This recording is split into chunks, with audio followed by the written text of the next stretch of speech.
Hello and welcome to the Transport Leaders Podcast, a podcast where we talk about all things transport from the planning and policy to the politics. I'm Graham McCabe. I'm a transport planner and traffic engineer with 30 years experience in the Asia Pacific. And hello, I'm Russell King. I'm the founder of the Transport Leader blog and newsletter, and I've got about 20 years experience in transport policy. G'day, Russell. So what are we going to talk about today? G'day, Graham. Today it's going to be about developing transport policy from outside government. So this is when you're not in government and you're hoping to get into government. How do you develop a good transport policy and what are the challenges? Opposition parties any good at developing transport policies, do you think? Well, the proof is in the pudding. How many good transport policies do you see coming through when there's a change of government? Yeah. And the answer is very few. So it's a Yeah. real problem that so many of our incoming governments, when it comes to transport, they're at best undercooked and quite frankly often positively harmful to what's going on. Yeah. Yes, it's So a big challenge. yeah. Okay. So we're going to talk about how opposition parties come up with policies, the role of advocacy groups and think tanks, how people end up with being the spokesperson around transport. Well, when you suggested this, I thought it was a great idea for us to talk about because it is a major challenge in transport. But the more I thought about it, the more I went down the rabbit hole. And there are some significant structural challenges which go way beyond transport, which I will try not to get sucked too much into, but I think we will have to mention as we go through because this is much bigger than just transport. Because our focus is transport, we'll focus on that. Yeah. So, and when we're talking about oppositions having policies and positions and spokespeople, we're very much talking about a parliamentary system rather than a presidential system. Yeah, if we're talking about oppositions, we are political leaders hoping to, win at the next election. So it could be, in the context of, incoming mayors and take over the running of a city or a presidential election.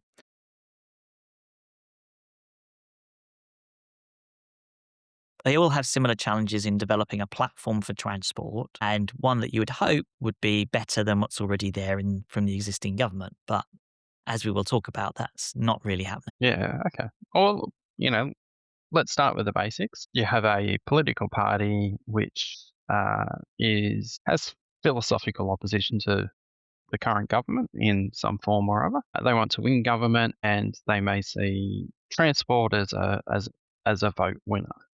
So often, is it more that they think they can offer things like roads or railways, or do we see that they have a more of a philosophical position which guides the things that they're promising or commitments that they're making? Yeah, my personal view is that the vast majority does not have a sort of strong philosophical background, and that's an interesting challenge, I think, at the heart of this. So when you look at what often the heat is amongst the centre left and centre right political parties around transport, it's often about things like franchising bus services versus keeping them in the state. It's about what one side would call privatization versus the other sort of nationalization. And those are often a lot of the discussions which are very ideological. But the thing is, I think if you spoke to most transport experts and said, do these things make a substantial difference to your transport system? The answer would be not really. There are examples of extremely well-run, state-owned and run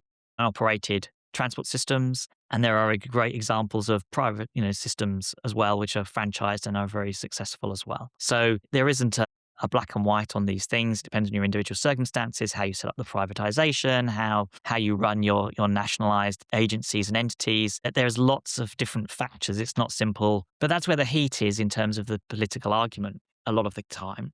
That's in terms of public transport service provision.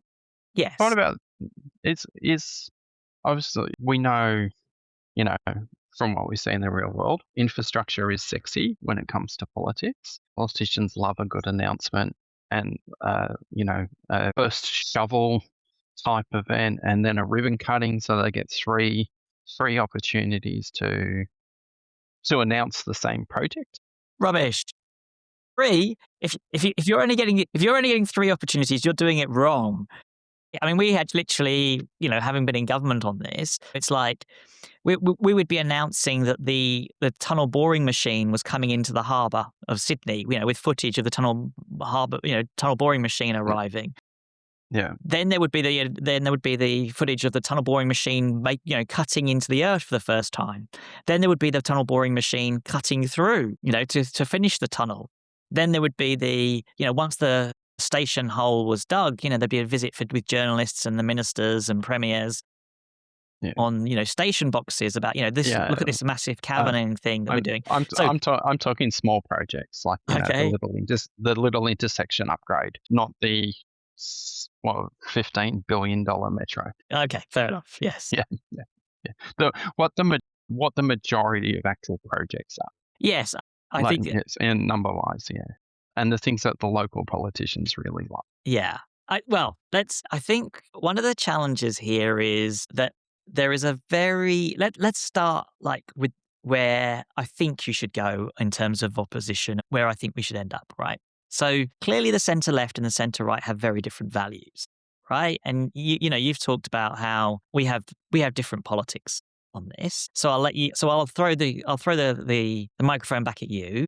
What do you see as the values of the centre left in terms of, not specifically policies around transport, but the values that you would think that are relevant to transport that the centre left believes in? Well I would actually say that you and I are probably more philosophically aligned than a lot of people within the transport space. So I have free market aspects of things like road user charging, where you should be paying for the right to use the road, but then also I have social policy perspectives of, well, things like the reduction in fuel excise should have been replaced with direct payments to people with low incomes in poor transport accessibility areas as a direct government payment, which when we've talked about the oil crisis and road user charging, we actually are relatively close on in comparison to, a lot of other people. So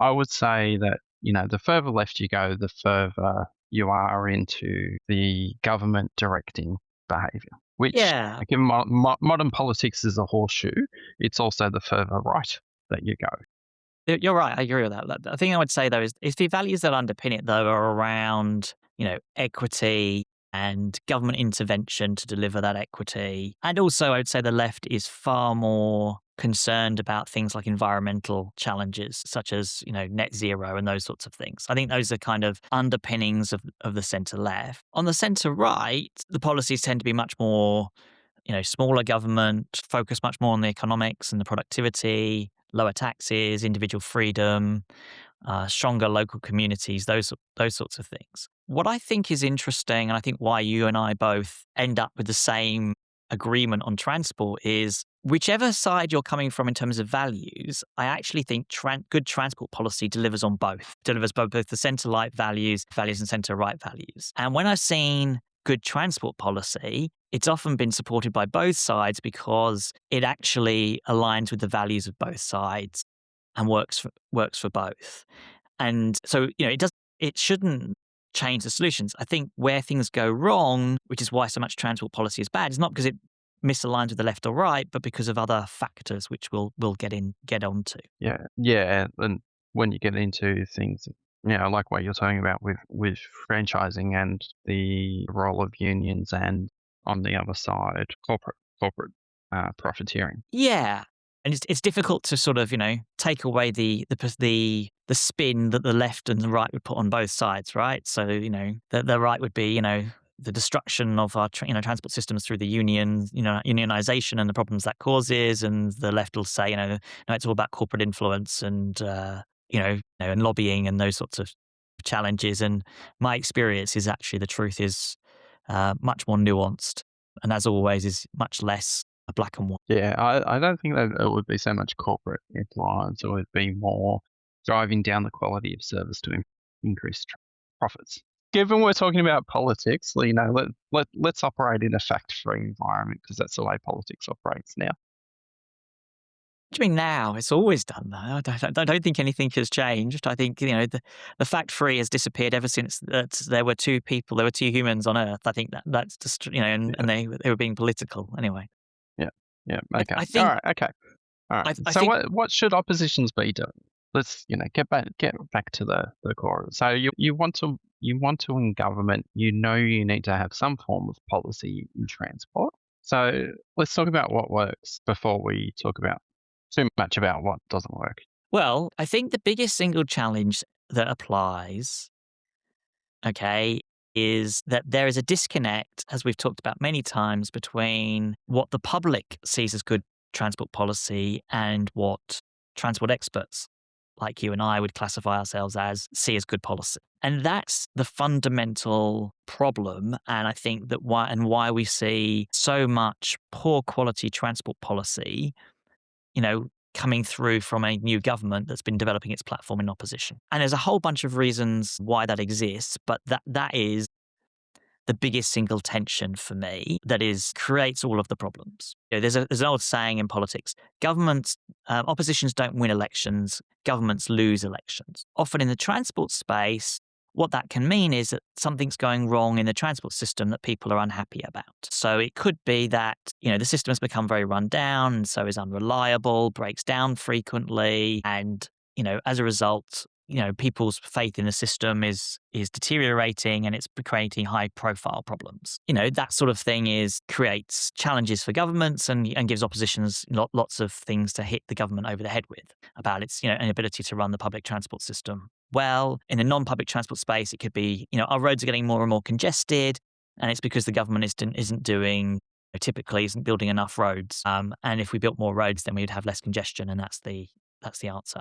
So that tends to be what drives governments to lose discussion debates in the transport space. On top of that, it's things like potholes can be quite contentious as well. So if the roads are deteriorating, then that can become very part of sort of like the government's not doing its job. Okay. All right. So oppositions need to hold governments to account for their failings. What about the role of a policy platform? Show that you're hitting the ground running, and yeah, should you win, and that you're delivering things. You know what's going on with New York and the mayor and his crusade of filling in potholes all over the city. He's the is getting fanboys from the former Republican Party of, oh my god, a Democrat can actually deliver services kind of aspect. I'm glad the centre left person said that. Yeah.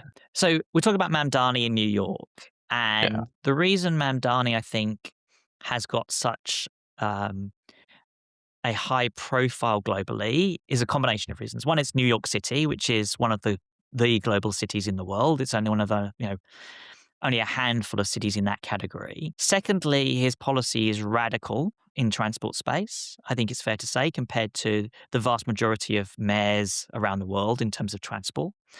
Thirdly, he is a very, very good communicator. Whether you agree with his politics or not, his communications are top drawer. And I think also one of the things he's done very smartly is he's put in a very high quality, high caliber person to lead the New York City Department of Transport, someone who has worked both in the public and the private sector, has been working on problems and challenges in transport space in New York for many, many years, and is very highly regarded around the place. And so he now has a very high quality commissioner to help deliver on that platform, which I think is a sensible thing. But I think what stands out is he's very exceptional. And in many cases, the trend in recent years towards getting elected has been what's been called a small target strategy, i.e., don't put forward too many policies that can be attacked by the government and prevent you from winning the election. And that's been very successful in Australia. It was very successful in the UK, and it's been very successful elsewhere as well. The problem with that is that it's not just that they're not talking about the policies that they will deliver in government.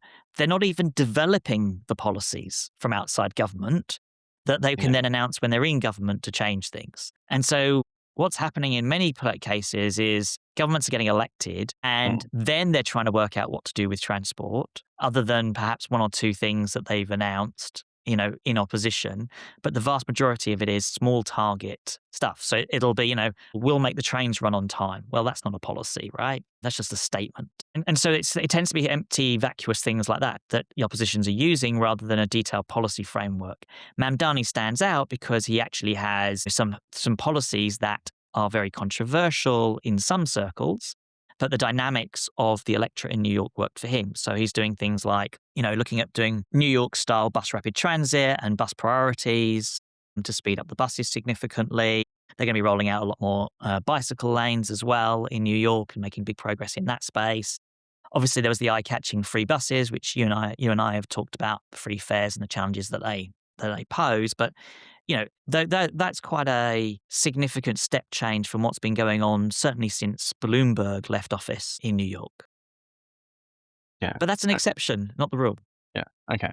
So he had policy that aligns with his values, has a strong policy platform, and a good political strategy. Yeah, and that's a key thing as well. Is he looked at his electoral coalition that he needed to win, and knew that those policies were popular with that grouping. And in many cases, what you actually find is that there tends to be political tension within a coalition for significant change, which means you can't come up with a political platform for change. So typically, for example, in a lot of places, you end up with a tension between, say, what urban seats want versus what suburban areas want versus what regional seats want. And people just try to kind of come up with a homogenous mix that works for all three, which typically defaults to, we'll build more roads and we'll announce a few public transport projects and a few active transport projects. And it's kind of like a be all things to all people kind of approach. Yeah. So if they're coming in with a small target approach, where can they go to get advice on transport policy in the lead up? So your think tanks, which are generally funded from some form of ideological perspective. So, for the one extreme, you have the Project 2025 messaging around transport for the current Trump administration, which then in practice you have, they are still funding transit projects, despite what their manifesto says. And then the other end, you have, very left aligned, think tanks, which interestingly are often also funded by billionaires who, or you have advocacy groups or industry groups, which are, pushing agendas. In the Australian context, we have industry groups that are, very involved in large scale construction, pushing mega projects as a, solution to all things transport.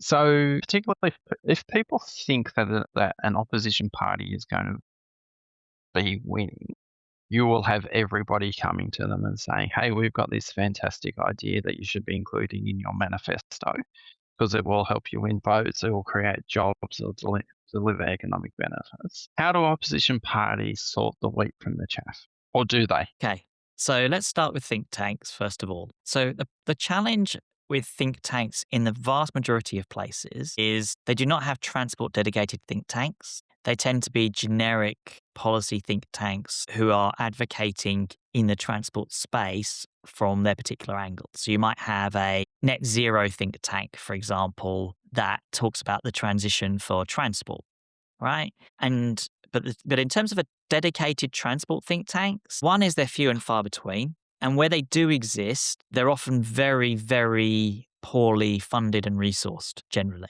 right? So they don't have it anywhere near the sort of weight of, ability to develop really good and well thought through policy to support an opposition and explain it, etc. So there's a big challenge there. The next one is kind of academics. So I think academics can do very well for centre-left governments in helping them to develop policy. The problem we've got with our academia generically, and I think this is a structural weakness, is because academia has become so, such a monoculture for the centre left and so few people from the centre right in academia, that if you're a centre right government, you're not going to listen to academia very much at all. And, The way the papers are written, the way that academics articulate their arguments, they all come from the center left. If you're the center right, academia is not where you would go typically. There are a few exceptional academics who know how to go and talk to center right governments, but typically they are few and far between. The overwhelming weight of research is not favored in that. And that is a problem on multiple levels because we are massively undercooked in terms of research in the transport space, which understands the challenges from a center right perspective. So something as simple as the productivity of roads in our cities, which you would think would be a fundamental area of research, is massively undercooked. General economists don't look at it particularly. They just kind of have a very superficial of road bad, road good kind of level of productivity understanding on roads. And transport economists are often focusing on other aspects as well. So there's not a productivity focus, and there's a lack of research in that space. I would actually disagree with you there. It's very much focused on the freight industry. Yes, that's true. There's also a lot of the Yeah, freight industry. So yeah, I think it's yeah, yeah, undercooked in terms of, say, active and public transport versus, car policies and what the impacts are in terms of productivity, etc. So Todd Littman in Canada is doing a lot of work to try and fill up those gaps now, recognizing that there is a hole there. And that is a problem because it means you don't have the center right isn't hearing arguments for good transport policy from a center right framing. And that increases the chances that the center right would put, poor policy because their default position at the moment is cars deliver freedom, freedom is good, therefore we'll support cars. Even though, I would argue that actually the problem is that cars remove freedoms of choice from people by making it much less desirable to use alternatives for people that want to use alternatives, and that's not freedom. yeah. Which is quite interesting because back in the late 2000s, early 2010s, that was actually part of the marketing for the separated cycleways. Was I don't want you to ride a bike. I want other people to ride a bike because you need to use a car. Yeah, absolutely, and I think that framing can work extremely well, but it's few and far between generally, and we don't spend enough time explaining the benefits to drivers from people being on buses and from people cycling, and therefore why you Yeah, should be supportive of cycle lanes and supportive of bus priority lanes. We yeah, don't do enough on that. and easing overcrowding on buses was part of the other um, uh, mantra. So saying, well, if we do separated cycleways in the inner city, then there'll be more space on buses for people who can't or don't want to ride bikes. Yeah. So we talked about think tanks, talked about academics. The next bunch is, people very well, consultants. Yeah. Well, that's easy. They just all work for government, so And that's they're part of the challenge is that in the yeah, transport space, because it's overwhelmingly nationalized and public sector funded, everybody works for the government. And so if the government has a particular policy, inevitably consultants feel obliged to support it, even if they have reservations in private. So let's take an example. Hypothetically, you're a government and you're hypothetically, advocating for a high-speed rail project. There's going to be very few people in the private sector who will come out against it because they're all hoping to benefit from the huge amounts of funding going into the high speed rail project. So it's yeah, unbalanced in terms of developing good policy and in terms of opposition accessing sensible policy analysis. It's consultants are a limited pool for them as well. yeah, and generally what they have to do is they have to either help through industry groups or do things privately. Yeah, but even I find that the Yeah, industry groups, and I think there's a lot of really yeah, good industry groups out there, having worked for one and been part of several. The industry groups also have a challenge in that their funding often comes from government as well. They're often, advocates. Their funding often comes, their members are often government employees as well, and therefore they can't upset their paying members, which are governments as well. So that you find that they pull their punches even if they punch at all.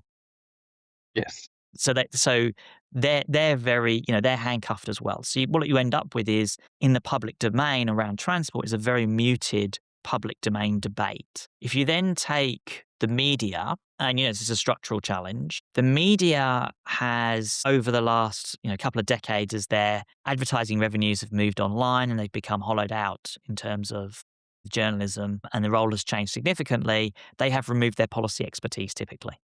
You would have had transport policy people before who would have understood what good transport policy looked like and would have been able to hold governments to account. That's gone largely. And what you're left with is a lot of the journalism around transport is, quite frankly, is kind of not much more than just recycling the government's media release Yeah. with a little, with a comment or two from a couple of people, in academia or a supportive think tank or peak body of some sort. Yeah. Yeah. It's not, there's very little genuine debate within the media, I would say. Yeah. Then, So, then okay. Yeah. So then you've got sort of advocacy groups. So this could be people who are advocating for people with disabilities. It could be people advocating for cycling, people advocating for cars, or pedestrians, etc. And I think one of the problems with a lot of those advocacy groups, in my experience, is that they're highly politicized as well. So they're not seen often as honest brokers for both sides of politics, which I think is a problem. So, it inevitably, I think that, if it's the pro-motoring lobby, I think the language a lot of they use is focused on the centre right rather than the centre left. If you're advocating for cycling and, equity related policies, then it tends to be very much focused on the centre left. And I think that weakens the advocacy and the quality of what gets given there. So you're taking all of those with a kind of pinch of salt as well. There's not a lot there in a lot of cases to provide good policy advice. If you then have a look at how much knowledge do politicians have in the first place around transport policy, I would say that the vast majority of politicians do not get into government or get into elected office because of their passion is transport. And that's true whether they're from the centre left, the centre right, they're into other things, other priorities. And what that means is their understanding of transport is not much more than the electorate's understanding of transport. Which leads them to promising quick fixes, solutions. So the political promises that benefit certain sectors of the community that probably don't have the empirical basis of benefit when you're looking at, prioritizing across a city, state, region, country. Yeah. So if you're an elected politician, or if you're a politician hoping to be elected, it's very difficult to avoid bad policies that the electorate likes, right? It's very tempting to take bad policies that the electorate likes, okay? It's impossible or close to impossible if you don't even understand that the policies that the public like are bad policies. So if you think they're good policies, i.e. the way to solve congestion is to build an extra lane on this road and we'll all be good, okay? If you think that's good policy and it's popular with the electorate, you're going to go, that's the policy for me. That's what we're going to do. We're going to promise extra lanes on this. We're going to promise improved, road conditions, etc. Okay, extra car parks for parking and so on.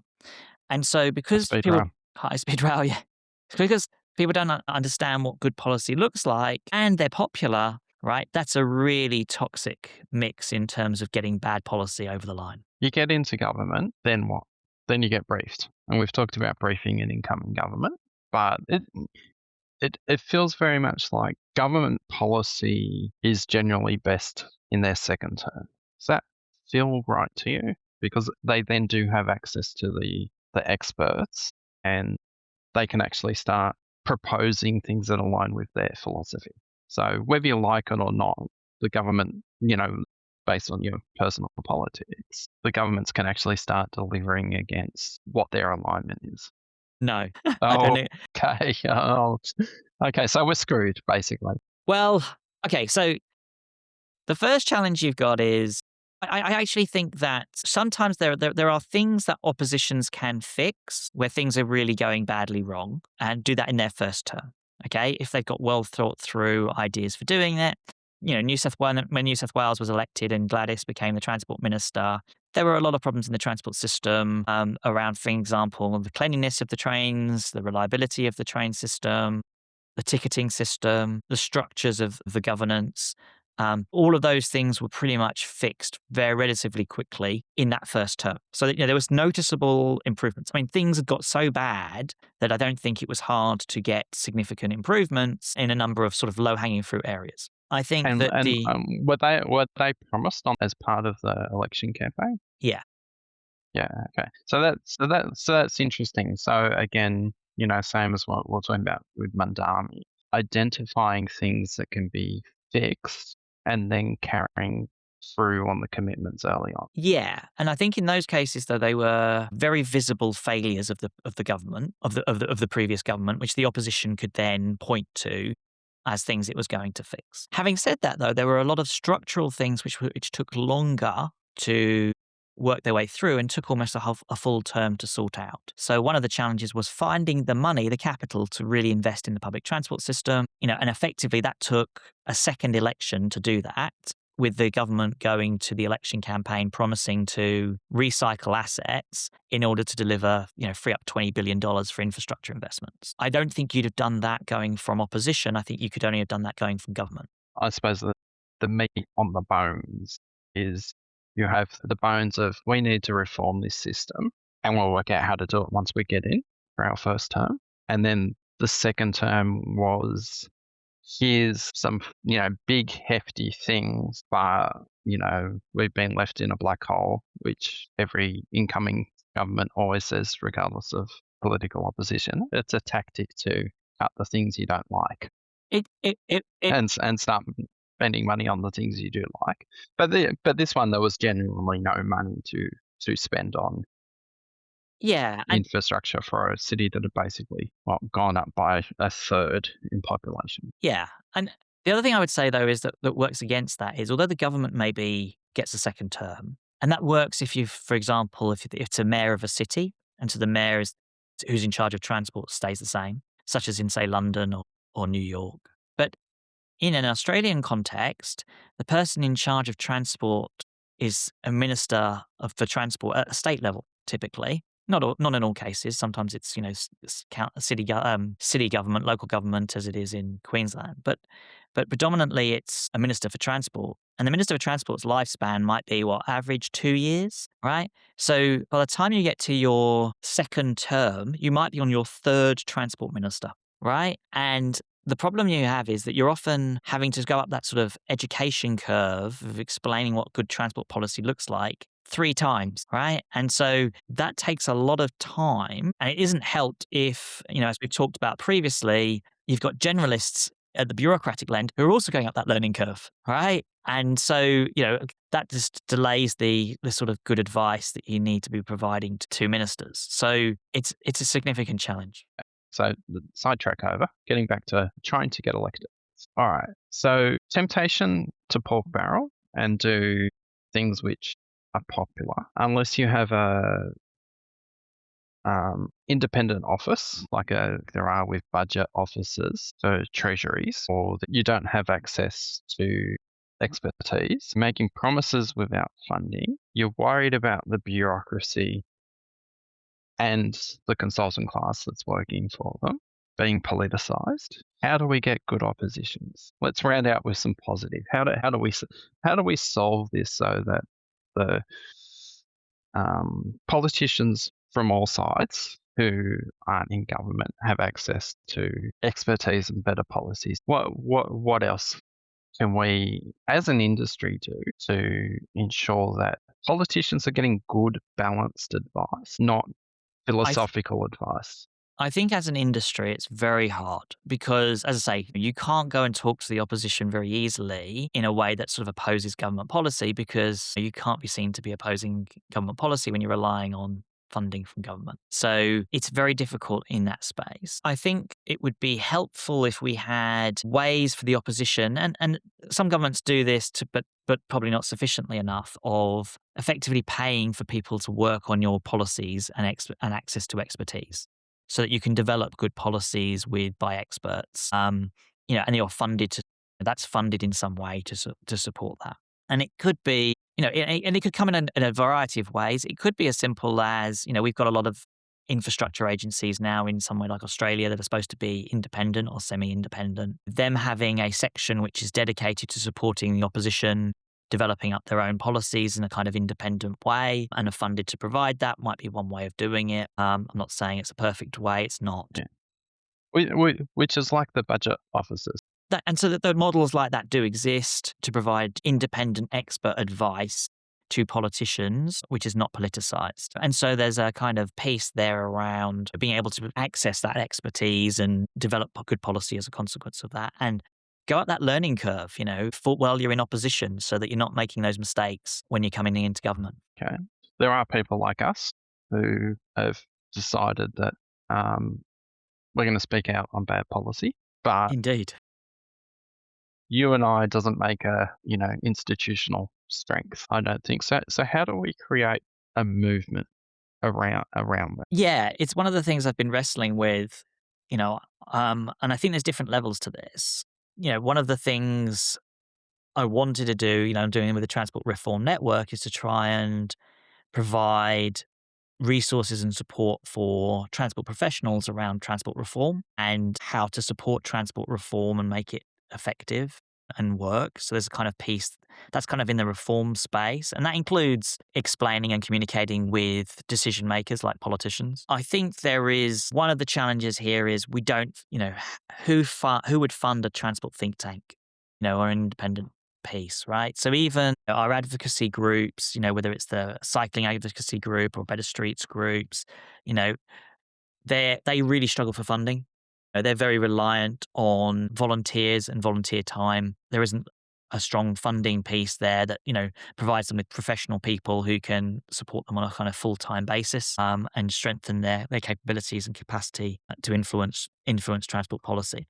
So we need to think carefully about how we can do more of that. I think there is, and I've talked about how do we get systems change in our transport. And one of the things I think we're not good at the moment is getting that sort of bottom-up support frequently enough. And I've talked about getting people who want to support, kids walking and cycling to school, for example. That's something that a lot of parents would get on board with, but we don't really mobilize that sort of potential. So I think there's no easy answers in that space.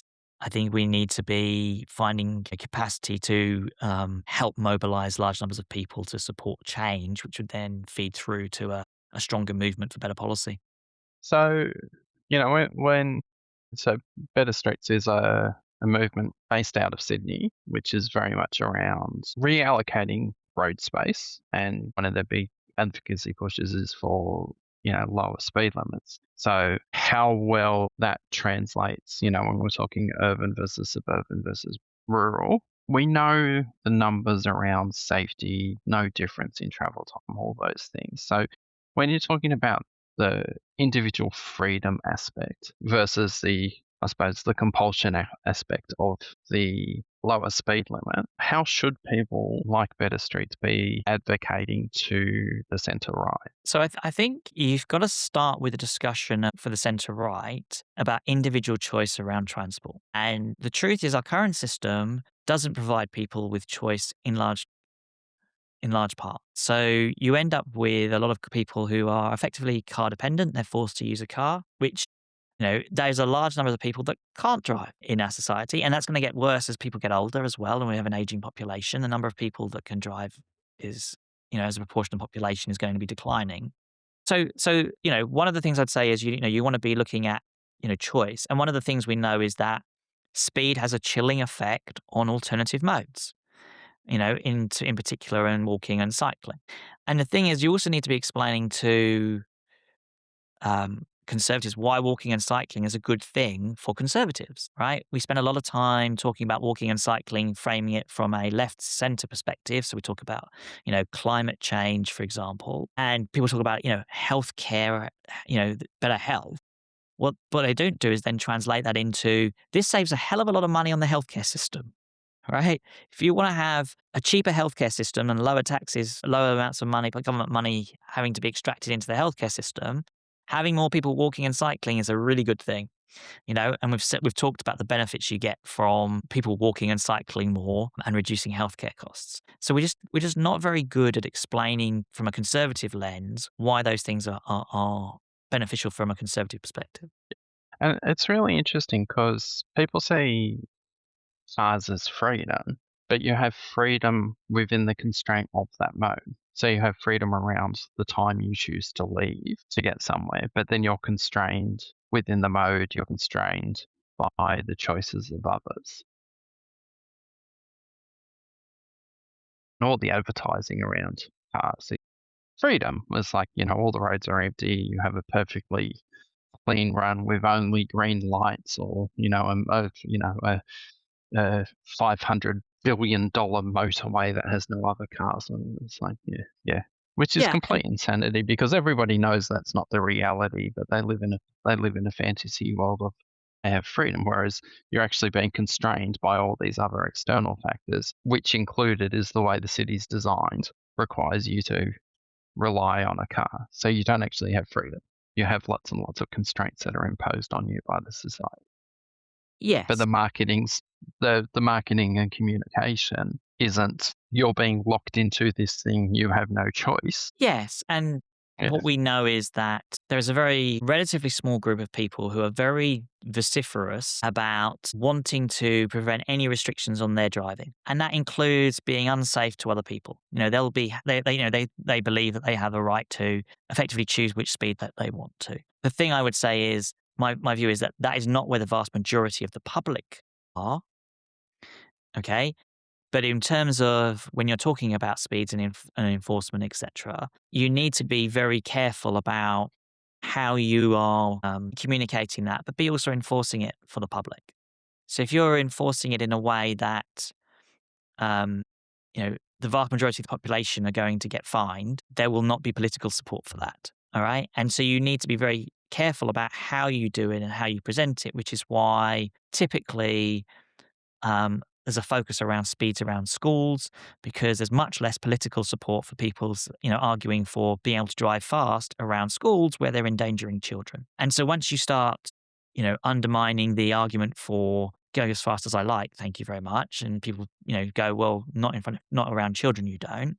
You start with around schools, but actually, children, funny enough, don't just walk the 100 meters to school. They will walk and cycle, you know, for several hundred meters around the school as well. And so you get an argument for lower speeds and safer junctions and prioritization for children around those areas as well. So I think it's about we need to take people on the journey in a lot of cases. Sometimes, there are politicians, high profile politicians, as we've saw in, say, Paris with Anne Hidalgo, who's recently stood down, where they've gone very hard on policies. But those politicians are exceptions. They are not the rule. The vast majority of politicians will want to go much more conservatively, whether they're small c conservative, on changes to these policies and try and take the community with them much more effectively. Yeah. Okay. Well, I think that's a good place for us to wrap up. So, in summary, it's really hard for oppositions to get good transport advice and develop good transport policy. There's an opportunity for the industry to take a role so that everybody, rising tide lifts all boats.